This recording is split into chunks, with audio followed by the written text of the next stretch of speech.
వి gold trusted gold buyers తాకట్టులో ఉన్న బంగారాన్ని విడిపించి ఈ రోజు ఉన్న మార్కెట్ ధరకే కొనబడును. మరిన్ని వివరాలకు సంప్రదించండి 7710772020. అమ్మ, నా భర్త నుంచి నాకు ప్రాణభయం ఉంది, ఒక్క రాత్రి నాకు ఆశ్రయం ఇవ్వండి అని కోరింది ఆ వృద్ధురాల్ని. నమ్మించి గొంతు కోసింది.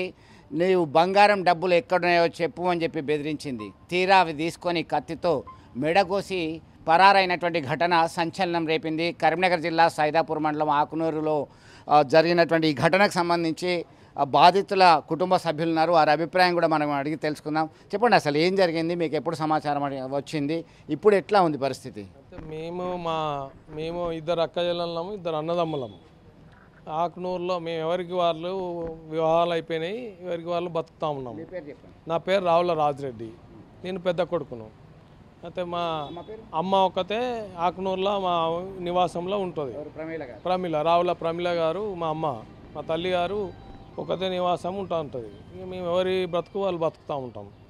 ఆ సమయంలో ఏమైందంటే మొన్నటి రోజు రాత్రి ఒక గ్రామస్తురాలు, ఒక ఎస్సీ మహిళ, మిట్టపల్లి స్వరూప అనే మహిళ వచ్చి వారి ఇంటిలో గొడవ అయింది, నా భర్త కొట్టిండు అని చెప్పి మాకు కొంచెం ఈ ఒక్క పూటకు మాకు ఆశ్రయం ఇవ్వు అని చెప్పి ఆమెను వేడుకొని, నేను దండం పెడతా పటేలవా, నేను ఇక్కడే ఉంటా, కొంచెం ఈ రాత్రి నాకు షెల్టర్ ఉంది, నేను పొద్దున్నే లేచిపోతా అని చెప్పి చెప్పడంతో మా అమ్మగారు ఏమైందంటే ఇక సరేలే అమ్మ, ఎందుకు మరి ఇట్లా ఎందుకు జరిగింది అని చెప్పి ఆ రోజు సరే అని చెప్పి ఒప్పుకున్నది. పడుకొని ఇచ్చింది. పడుకున్న తర్వాత వాళ్ళిద్దరు కూడా కొంచెం పడుకున్నారు. మా అమ్మ ఆల్రెడీ నిద్రపోయిన తర్వాత మధ్యంతరంలో అది మధ్యరాత్రి సమయంలో లేచి అన్నీ రెండు అర్రల యొక్క ఉన్నటువంటి లైట్లు వేసి అర్రలో ఉన్నటువంటి సామాన్లన్నీ చదురుకొని కొన్ని ఆ డబ్బాలు గిబ్బాలు ఏదైతే ఉన్నాయో ఆ డబ్బులు ఏమైనా ఉన్నాయా అని చెప్పి అని చేసుకుంటూ అవన్నీ చదురుకున్న తర్వాత మా అమ్మ దగ్గరికి వచ్చి ముఖం మీద మెత్తబెట్టి బాగా ఒత్తిడిగా కూర్చొని ఏం చేసింది అంటే, ఏమైంది ఇట్లా నీకు డబ్బులు ఏడున్నాయి చెప్పు నాకు అనుకుంటూ బెదిరించుకుంటూ ఇబ్బంది పెట్టుకుంటూ బాగా ప్రెషర్ చేసుకుంటూ కత్తి తీసి మెడతోటి కోసి మరి నీ నగలు ఉన్నాయి కదా, ఇవే ఉన్నాయి, ఇంకేమున్నాయి, ఎక్కడున్నాయి, డబ్బులు ఏడబెట్టినావు, ఇవేడున్నాయి అవేడున్నాయి అని చెప్పుకుంటూ ఇబ్బంది పెట్టుకుంటూ బాగా ప్రెషర్ చేయడం వల్ల ఆమె గొంతు కోసి మెడ మీద తీసుకొని ఆ తర్వాత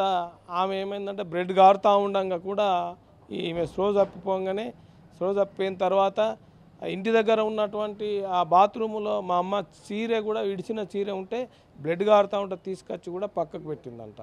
అప్పటికి మా అమ్మ కొద్దిగా స్లో కోల్పోతూ ఉన్నది. ఆ బ్లడ్ పోతూ ఉంటే స్లో కోల్పోతూ ఉంటే ఆ స్లో కోల్పోయిన తర్వాత కూడా ఈ బ్లడ్ గారుతూ ఉంటే కూడా బాత్రూంలో ఉన్న చీరను తీసుకొచ్చి పక్కకు పెట్టి ఆ బ్లడ్లోనే ఉండి స్పృహ కోల్పోయినప్పటికీ కూడా అది ఉండకుండా కూడా ఇంకేమున్నాయి, ఏడున్నాయి చెప్పు, ఇవి నీ నగలు ఈ గొలుసే కాకుండా కమ్మలే కాకుండా ఇంకా నీకు నక్లేసి ఉండే కదా, డబ్బులు ఏడున్నాయి చెప్పు అని చెప్పుకుంటూ బాగా ఇబ్బంది పెట్టుకుంటూ కత్తితో కోసి ఆ స్పృహ కోల్పోయినాక కూడా ఎంత డబ్బులు పోయినాయి, ఎంత బంగారం పోయింది? ఇప్పుడు బంగారము ఆమె మెడ మీద ఉన్నటువంటి చైన్ ఏది పుస్తల తాడు 3 తులాల వరకు ఉంటుంది, కమ్మలు 1 తులం వరకు ఉంటుంది. ఆ పై మీద ఉన్నటువంటి ఆ రెండింటిని కూడా బలవంతంగా చెవులే కూడా గుంజుకొని మెడ మీద గొలుసు తీసుకొని అక్కడ ఉన్నటువంటి ఈమె స్పృహ కోల్పోయిన తర్వాత మొత్తం రూములన్నీ చదిరి డబ్బాలో ఉన్నటువంటి ఒక 40,000 వరకు నగదు రూపకంగా ఉండే. ఆ నగదు రూపకంగా కూడా తీసుకెళ్ళి ఈమె చనిపోయిందిగా భావించి, ఈమె కామని ఒక ప్లాన్గా వచ్చి ఈ చేసి చనిపోయిందిగా భావించి ఏం చేసింది అని అంటే అన్ని లైట్లు బంద్ చేసి వెనుకకెళ్ళి పోయి మా తాళమే తీసుకుపోయి ముందు పోయి లాకేసి కొద్దిసేపు ఉండి కూడా మెసులుతుందా లేదా అనేది కూడా ఈ మా అమ్మ ఏంటంటే ఇంకా కొంత అబ్జర్వేషన్లో కొంత అవగాహనలో ఉన్నది. అంటే పూర్తి స్థాయిలో కాకుండా బతుకున్నదా లేదా అని మెసులుతుందా అని చెప్పి కూడా ఇంకా మరి నువ్వు ఎవరికి చెప్పొద్దు అనుకుంటా ఆడ కొద్దిసేపు వెయిట్ చేసిందంట. బయట కూర్చొని లైట్లన్నీ బంద్ చేసి లాకేసుకొని వెళ్ళిపోయింది.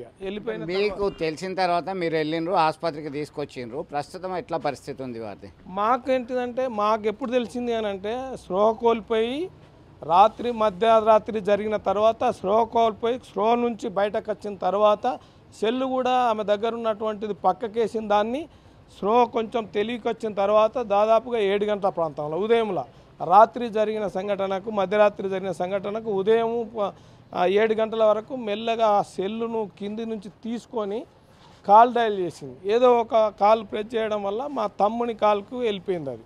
అది మా తమ్ముడు సిద్దిపేటలో ఉంటాడు. అతనికి కాల్కు పోగానే ఏమైందమ్మా అని అంటే నన్ను గొంతు కోసింది, ఇట్లా ఇది జరిగింది, నా నగలు పోయినాయి అని చెప్పి అప్పటికి కొద్దిగా బలవంతంగా మాట్లాడుతూ ఉంటే ఏం జరిగింది అని చెప్పినప్పటికీ ఆమెకు అర్థం కాక ఇది జరిగింది అనగానే ఇమీడియట్లీ కాల్ పెట్టేసి మా తమ్ముడు మా చిన్ననాన్న కొడుకు సతీష్ రెడ్డి గారికి ఫోన్ చేస్తే సతీష్ రెడ్డి గారు ఎంబడే రాగానే ఇంటి ముందు చూసేసరికి అన్న తాళం వేసి ఉంది, ఎవరు లేరు కదా అని చెప్పి అతను చెప్పంగానే అతను నాకు కాల్ చేసిండు. నాకు కాల్ చేస్తే నేను కరీంనగర్లో ఉంటా. నాకు కాల్ చేస్తే ఎంబడే నేను ఏం చెప్పినంటే అరే కాదురా ఆల్రెడీ ఏదో ఇష్యూ అయిందంట, మరి కొద్దిగా వెనకకెళ్ళి పోరా, వెనకకెళ్ళి కూడా చూడు, ఒకసారి కిటికీలకి వెళ్ళి చూడు అనగానే వెనక పోయేసరికి డోరు ఓపెన్ చేసుకుంటే ఓపెన్ అయిందంట. అప్పుడే పోయి ఆ రక్తం మడుగులో స్పృహ కోల్పోయి ఉన్నది, మరి ఇది జరిగిందన్న అని చెప్పి నాకు కాల్ చేసిండు. కాల్ చేస్తే నేను 100 కాల్ చేయడం జరిగింది. కాల్ చేసిన తర్వాత ఇమ్మీడియట్లీ మేము కూడా కరీంనగర్ నుంచి బయలుదేరినా, మా తమ్ముడు సిద్దిపేట నుంచి బయలుదేరిండు. అప్పటికి నేను 8:30-9 గంటల ప్రాంతంలో చేరుకొని ఇమీడియట్లీ ప్రథమ చికిత్స కొరకు ప్రభుత్వ హాస్పిటల్ హుజరాబాద్కు తీసుకెళ్ళినాం. మొత్తం మీద ఇలాంటి ఘటనలు పునరావృతం కాకుండా చూడాలని చెప్పేసి వారు కోరుతున్నటువంటి పరిస్థితి. వారి కూతురు ఉన్నారు. చెప్పండి అమ్మా, మీరు ప్రమీల గారికి కూతురు కదా, ఏంటి అసలు ఏం జరిగింది, మీకున్నటువంటి సమాచారం ఏంది, మీరేం కోరుకుంటున్నారు? మాకు పొద్దున తెలిసింది. పొద్దున్న మా తమ్ముడు చెప్పిండ్రు. ఇక చెప్పిన తర్వాత ఇట్లా ఈ ప్రెషర్కు బాగా ఇబ్బంది చేసిందని అన్నారు. అంటే మీ అమ్మతో మీరు ఎప్పుడు మాట్లాడినరు, ఇప్పుడు ఎట్లా ఉంది అమ్మ పరిస్థితి? ఈ అమ్మ పరిస్థితి నేను వచ్చిన తర్వాత మాట్లాడినాం. ఇక్కడికి వచ్చిన తర్వాత ఎవరు చేసిండ్రని అంటున్నారు? ఇది స్వరూపన ఇది పేరు అని చెప్పింది. ఊరామనే చేసింది. నాకు కొంచెం ఆశ్రయం ఇవ్వమని అన్నప్పుడు 3 గంటలకు వచ్చింది, 4 గంటలకు వచ్చిందంట. వచ్చిన తర్వాత ఇక ఈ పని చేసింది. ఏమే చేసింది ఇప్పటికీ మేము అంటూనే ఉన్నాము ఎవరిని రానియకని. ఇక ఊరామే కదా అని నమ్మి రానిస్తే ఇట్లా చేసింది. మెత్త వేసి ప్రెషర్ చేసి ఎక్కడున్నాయని అడిగిన తర్వాత మళ్ళీ ఈమెను ఇట్లా చేసి గొంతు కోసింది. అన్నీ వెతుక్కొని మెల్లగా ఫరారైంది తాళమేసి. చూశారు కదా, ప్రస్తుతం కరీంనగర్లో ఉన్నటువంటి ప్రైవేట్ ఆసుపత్రిలో చికిత్స పొందుతున్నారు. పరిస్థితి మాత్రం విషమంగానే ఉన్నట్టు కనబడుతుంది. ప్రస్తుతం మనం గమనిస్తున్నాం. ఒకసారి ఆ డాక్టర్ని కూడా అడిగి తెలుసుకుందాం ఎట్లా ఉంటుంది, కండిషన్ ఏంటి అనేది మనం కనుక్కుందాం ఒకసారి. మేడం, ఎట్లా ఉంది ఆమె సిచ్యువేషను, ప్రమీల గారి సిచ్యువేషన్ ఎట్లా ఉంది, కండిషన్? ప్రస్తుతానికి నిన్న వచ్చిరండి అమ్మగారు. నిన్న మార్నింగ్ అరౌండ్ 12:30 వరకు వచ్చారు. మొత్తం కట్ ఇంజరీ అయ్యి వచ్చారు. బ్లీడింగ్ చాలా మట్టుకు అయింది. స్కిన్తో పాటు సబ్క్యూటేనియస్ టిష్యూ కూడా కట్ అయిపోయింది. దాని తర్వాత కొంచెం ట్రీట్మెంట్ ఇచ్చేసి సూచరింగ్ చేశాము. ఇప్పుడైతే బాగానే ఉన్నారు అమ్మరు. కాకపోతే బ్లడ్ మాత్రం చాలా బ్లీడింగ్ మాత్రం అయింది.